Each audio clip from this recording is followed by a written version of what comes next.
살아있는 생명에는 그 몸 안에 다 뜨거운 피가 흐르고 있습니다. 머리부터 발끝까지 피는 순환하고 있고 그 순환하는 가운데 산소와 영양분을 공급해 주고 있습니다. 즉 피가 순환이 되지 않으면 그 부분에 영양분이 전달되지 않기 때문에 영양분이 부족하니까 병이 쉽게 들고 약해지게 됩니다. 보통 건강한 남자, 한 몸무게가 70kg 정도 되는 건장한 남자 몸에는 약 5리터의 피가 들어있다고 합니다. 그 피가 계속 죽을 때까지 계속 순환을 하고 있습니다. 근데 그 5리터 중에서 2리터라도 피를 쏟아버리면 그 사람은 죽게 된다고 합니다. 그냥 몸속에 흐르고 있는 단순한 액체가 아니라 생명을 관장하고 있는 너무나 중요한 것이 피라고 말할 수가 있을 것입니다. 성경에서는 이 피 흘림에 관한 내용을 상당히 많이 전해주고 있습니다. 피는 인간과 동물의 생명을 구성하는 근본적인 요소로 간주되고 있지만 이 성경에서는 바로 이 피의 생명의 주관자이신 하나님께서 주신 생명력이 담겨 있는 것을 분명하게 말해주고 있습니다.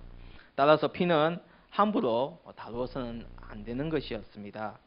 구약 성경에서 보면 피는 이스라엘의 전례의식과 연관되면서 그 중요성을 끊임없이 말해주고 있고 그 피로 인하여서 바로 희생제물의 피가 지닌 영적인 의미 때문에 그 피의 소중함을 이루 계속 강조를 하였습니다. 동물을 바치는 희생제사에서는 제물의 피가 기본 요소였다는 것입니다. 생명을 나타내는 피는 희생제사의 핵심을 표현하고 있는데 그 희생제물을 죽임으로써 사람들의 죄를 용서받게 되고 하기 위한 것이 구약이었고 그 외에 중요한 의미를 지닌 것이 여러 가지 더 찾아볼 수가 있는데 구약에서도 여러 가지 나타나는 것 중에 하나가 바로 출애굽 때였습니다. 이스라엘 백성들이 나중에 장자의 죽음이 이르겠다고 할 때 이스라엘 백성들은 어떻게 하라고 했습니까? 문지방에 양의 피를 바르라고 했습니다. 그 피를 바른 덕분에 죽음이 지나가게 되었고 그 피로 인하여서 바로 출애굽을 하게 되는 큰 기회가 되게 되었고 받침이 되었다는 것입니다. 신약에서는 구약의 희생제물의 주요 요소와 개념을 바로 예수 그리스도의 피로 적용하고 있습니다. 그래서 바로 이 피가 예수 그리스도의 십자가 피라는 것은 바로 예수님의 죽음을 또한 의미하고 있습니다. 예수님의 피는 크게 두 가지의 중요한 의미를 지니고 있습니다. 그 첫 번째 중요한 의미는 예수님의 피는 단순한 그냥 막무가내로 이루어진 것이 아니라 바로 하나님께서 이미 우리를 위하여서 구약 때부터 준비해 놓으신 계획이라는 것입니다. 하나님께서는 구약의 선지자들을 통하여서 말씀하셨던 그 새로운 계약을 바로 신약 때 예수 그리스도를 통하여서 우리를 용서해 주실 것이라는 것을 미리 말씀해 주셨고 그 계획을 가지셨다는 것입니다. 이 계약의 피는 단순한 피가 아니라 바로 예수님의 피였고 인간의 죄를 용서해 주시기 위하여 흘렸다는 것이 분명하게 구약 때부터 기록되어져 있다는 것입니다. 하나님께서는 우리를 만드시고 너무나 기뻐하셨습니다. 심히 좋았다고 했습니다. 하지만 우리의 범죄로 인하여서 죽을 수밖에 없는 저희들을 그래도 우리를 건져내겠다고 단 하나밖에 없는 독생자 예수 그리스도를 보내서 우리를 다시 죄에서 건져내 주시기 위한 그 계획을 이미 우리가 이 땅에 태어나기 전부터 바로 가지셨다는 것입니다. 바로 이것이 놀라운 하나님의 생각이며 또한 예수 그리스도의 피가 그만큼 큰 사랑을 나타내는 것을 우리는 알 수 있습니다. 그래서 예수님의 피는 인간의 죄를 용서해 주시기 위해 흘려졌던 것이고 그 피로 인하여서 우리는 온전한 예수 그리스도의 사랑으로서 구원이라는 가장 값진 것을 얻을 수 있게 되었다는 것입니다. 두 번째로는 예수님의 피가 가져다 준 것은 바로 용서라는 것입니다. 예수님께서는 십자가에서 피 흘리실 때 그냥 단순히 아픔만 느끼신 것이 아니라 그 아픔을 느끼는 가운데서도 우리를 용서해 달라고 하나님께 기도하였습니다. 어느 누가 그렇게 할 수 있겠습니까? 자기를 고통 주는 자에게 막 욕을 해도 시원찮을 판에 저들을 용서해 달라고 예수님은 기도하셨다는 것입니다. 그것이 바로 죄 용서라는 것입니다. 그 결과는 거룩하게 되었고 바로 예수님은 죽음에서 승리하게 되셨다는 것입니다. 정결하게 되었고 헛된 생활에서 우리는 이제 해방되었고 하나님께 가까이 갈 수 있게 되었고 평화와 평안을 누리며 예수 그리스도의 그 뜨거운 피가 흐르는 자가 바로 될 수 있었다는 것입니다. 그래서 우리는 예수 그리스도의 피를 단순한 피라고 하지 않고 보혈이라고 하지 않습니까? 예수 그리스도의 보혈이 우리는 몸속에 흐르는 자임을 우리는 절대 잊지 말아야 될 것입니다. 그래서 우리는 분명히 알아야 될 것은 십자가 전부터 이미 하나님은 그 피를 준비하셨고 이미 피를 흘리셨고 바로 예수 그리스도 때 그 사랑을 완성하셨다는 것입니다. 그래서 그 피 흘림의 사랑을 우리 크게 네 가지로 볼 수가 있습니다.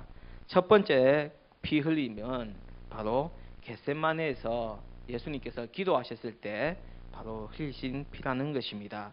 예수님도요 사람이시지 않았습니까? 맞죠? 신으로 오셨지만 우리와 똑같은 모습으로 오셨습니다. 웃기도 하셨고 울기도 하셨고 막 기록은 안 되어 있지만 우리 아이들을 보면서도 막 웃으셔서도 웃기도 하셨을 것입니다. 그렇기 때문에 두려움도 분명 있었습니다. 그러면서 하나님께 기도하면서 이 잔을 옮겨달라고 그렇게 기도합니다. 그 성경에서는 땀이 땅에 떨어져서 핏방울같이 되었다라고 이렇게 기록이 되어 있을 정도로 그만큼 열심히 간구하고 두려움에 떨었던 분이십니다. 하지만 마지막에 최종적으로 선택한 것은 아버지의 뜻에 맡기겠다는 바로 예수님의 그 마음가짐과 사랑이 분명하게 있었다는 것입니다. 우리는 여기서 큰 깨달음을 얻어야 됩니다. 온전히 하나님의 뜻을 따르는 자가 되어야 된다는 것입니다. 우리가 기도를 드릴 때 하나님께 아뢰는 것은 참으로 귀한 일입니다. 예수님께서도 그렇게 말씀하셨습니다. 구하라고. 하지만 그 구하는 것이 하나님께 오는 것을 구해야 된다는 것입니다. 예수님은 이 잔을 피해달라고 말씀하셨지만 마지막에는 하나님 뜻을 따랐듯이 우리가 구하는 것이 진정으로 하나님께 올바른 것인지를 분명히 알고 구하는 자들이 되시기를 바랍니다. 두 번째로는 예수님은 채찍에 맞아서 피를 흘리셨습니다. 우리 영화를 다들 보셨을 것입니다. 패션 오브 크라이스트라고 그 영화를 보셨을 건데 빌라도에게 이제 선언을 받고 채찍질을 당하는 그 영화를 찍었을 것입니다. 그 영화를 찍는 건 물론 이제 워낙 좀 잔인하고 그래 보였지만 다 영화 찍을 때 이제 CG로 이렇게 컴퓨터 작업을 해서 그렇게 했지만 사실은 그 십자가의 고통은 그 채찍질의 고통은 우리가 영화에 본 거에 10분의 1도 안 된다고 합니다. 그 채찍질 끝에는 아시다시피 납이 달려 있고요, 갈고리가 달려 있습니다. 그래서 그 채찍질을 할 때마다 살점이 떨어져 나가고 그 채찍질을 할 때 몸이 휘감으면서 다시 떼어져 나갈 때 극심한 고통에 이르게 됩니다. 그래서 예수님은 그 채찍질하는 가운데서도 절대 아무 말씀하지 않으시고 그 가운데서도 우리를 사랑해 주시고 끝까지 지켜주시고 그리고 보호해 주시고 참으셨다는 것입니다. 역시 이 채찍질에 맞아서 피 흘리신 것 역시 하나님의 계획 가운데 있었음을 우리는 분명히 알 수 있습니다. 그 계획이 바로 사랑이셨다는 것입니다. 우리 말씀을 한 구절 찾아보도록 하겠습니다. 이사야 53장 5절 말씀입니다. 이사야 53장 5절 말씀입니다.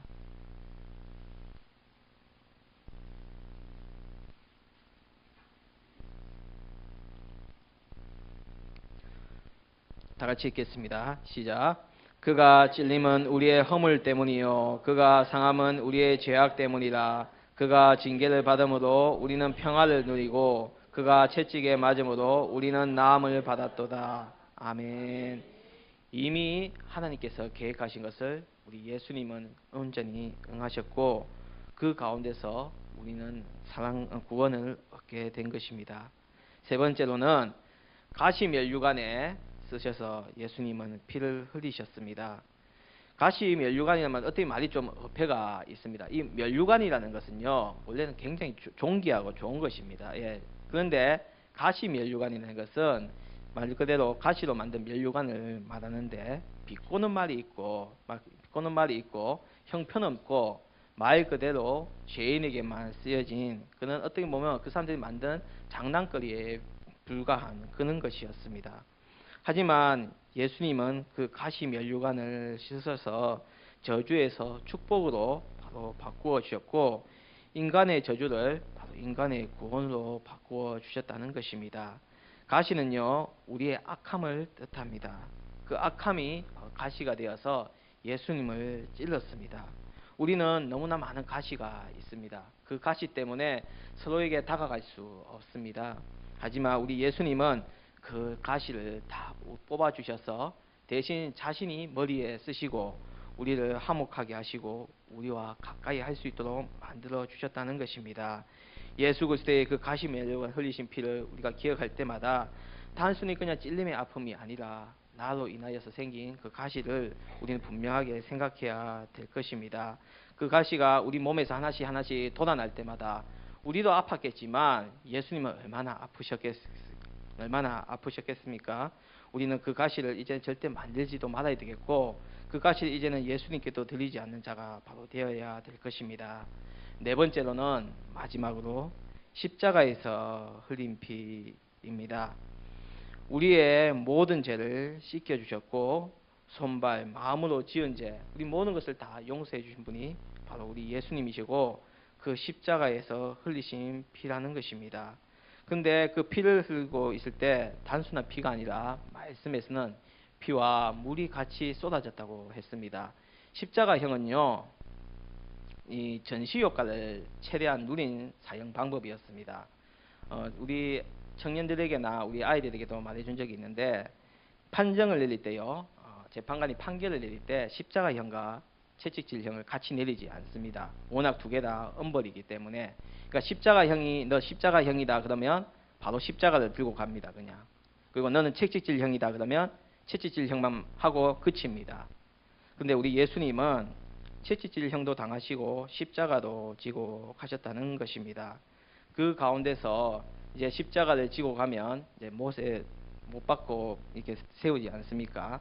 그러면 삶은 절대 죽지를 않습니다. 그러니까 십자가의 영에서는요, 아파서 죽는 것이 아니라 거의 질식사에서 죽는 것입니다. 그러니까 숨을 못 쉬기 때문에. 그러니까 십자가에 달리면 저절로 몸이 처지지 않습니까? 그러면 저는 확실히 의학적으로는 모르겠는데 배 밑에 횡격막이 있다고 합니다. 횡격막이 있다면 딸꾹질 나오는 것처럼 이 횡격막이 배를 누른다고 합니다. 그럼 숨을 못 쉽니다. 그럼 몸을 또 올리죠. 숨을 올리다가 그런데 또 몸이 아프고 힘드니까 몸이 또 처집니다. 그럼 또 숨을 못 쉬게 되고 몇 번을 반복하다가 결국에는 숨을 못 쉬어서 죽습니다. 그런데 나중에 이제 어느 정도 전시 한 3일 동안 3, 4일 동안 전시를 했다가 안 죽으면 어떻게 했습니까? 이 군사들이 다리로 망치로 다리를 부숴가지고 내려오니까 올라오고 싶어도 다리가 부서지니까 못 올라오지 않습니까? 근데 그래가지고 그렇게 죽게 만듭니다. 그래서 성경에 보면 옆에 양평 강도들은 살아 있으니까 로마 군사들이 망치로 가지고 다리를 부셔가지고 그것을 했지만 예수님은 이미 죽었기 때문에 그렇지 않게 망치로 맞죠 다리를 부수지 않았습니다. 대신 그러니까 창으로 맞죠 옆구리를 찔러서 칼과 물을 다 쏟아버렸다고 이렇게 말하고 있습니다. 단순한 피가 아니고 단순한 물이 아닐 것입니다. 이 물은요 예수님의 땀도 있었을 것이고 그동안 우리를 위하여서 흘린 눈물도 있었을 것입니다. 그 모든 것을 이 십자가에서 다 쏟으셨다는 것입니다.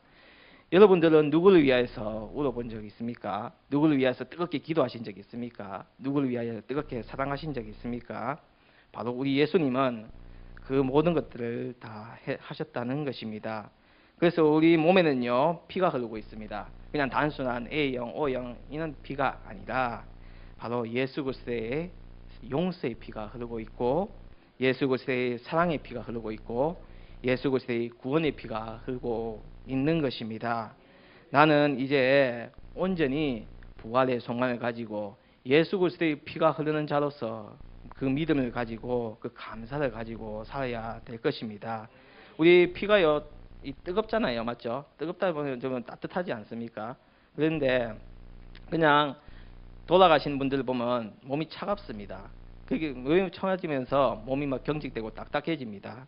말 그대로 우리가 예수 그리스도의 구원의 피가 흐르고 있다는 것은 우리를 믿음 가운데서 날마다 생생하게 하시고 날마다 새롭게 하시고 은혜 가운데 우리를 날마다 새로운 것으로 바꾸어 주시는 그 예수님이 내 몸속에 계시다는 것을 우리는 분명히 기억해야 될 것입니다. 해마다 다가오는 고난 주간이라고 생각하지 마시고 날마다 나를 위하여서 돌아가신 예수님이 이 내 몸속에 피로서 흐르고 계시다는 것을 끝까지 생각하시면서 우리가 날마다 기뻐하면서 또한 부활의 소망을 가지고 기쁨으로 나아가시는 우리 새벽교회 성도님 되시길 바랍니다. 기도드리겠습니다.